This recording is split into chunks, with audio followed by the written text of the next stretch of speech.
തൃശൂർ പാലപ്പള്ളി എച്ചിപ്പാറയിൽ വീടിന് നേരെ കാട്ടാനക്കൂട്ടത്തിന്റെ ആക്രമണം. വീടിന് മുകളിലേക്ക് തെങ്ങ് മറിച്ചിട്ടു. വരിക്കോട്ടിൽ മൊയ്തീൻകുട്ടിയുടെ വീട്ടിലാണ് ഇന്ന് രാവിലെ ആക്രമണം ഉണ്ടായത്. വിവരങ്ങളുമായി സൂരജ് സജ്ജീകരണം. സൂരജ്, ഇത് കാട്ടാന ആക്രമണമുള്ള പ്രദേശം തന്നെയാണോ? കാശ്മീർ തീർച്ചയായും ഈ പാലപ്പള്ളിയിൽ വലിയ ഭീതിയിലൂടെയാണ്, വന്യജീവി ആക്രമണ ഭീതിയിലൂടെയാണ് കടന്നു പോകുന്നത്. അതിനിടയിലാണ് എച്ചിപ്പാറയിൽ ഇന്ന് രാവിലെ കാട്ടാനക്കൂട്ടം വീടിന് നേരെ ആക്രമണം ഉണ്ടായിരിക്കുന്നത്.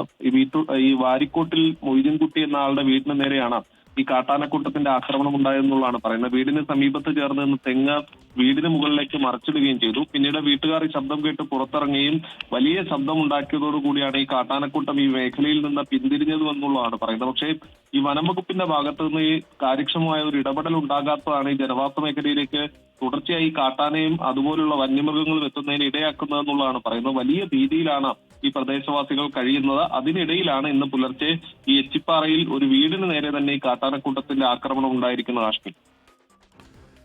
സൂരജ് സജിയാണ് ആ വാർത്തയുടെ വിവരങ്ങൾ നൽകിയത്. തെങ്ങൊക്കെ മറിച്ച് വീടിന് മുകളിലേക്ക് ഇടുന്നൊക്കെയുണ്ട്. കാണുമ്പോൾ തന്നെ കുറച്ച് ഭീകരമാണ്. തൃശൂർ പാലപ്പള്ളിയിലാണ് കാട്ടാനാക്രമണം.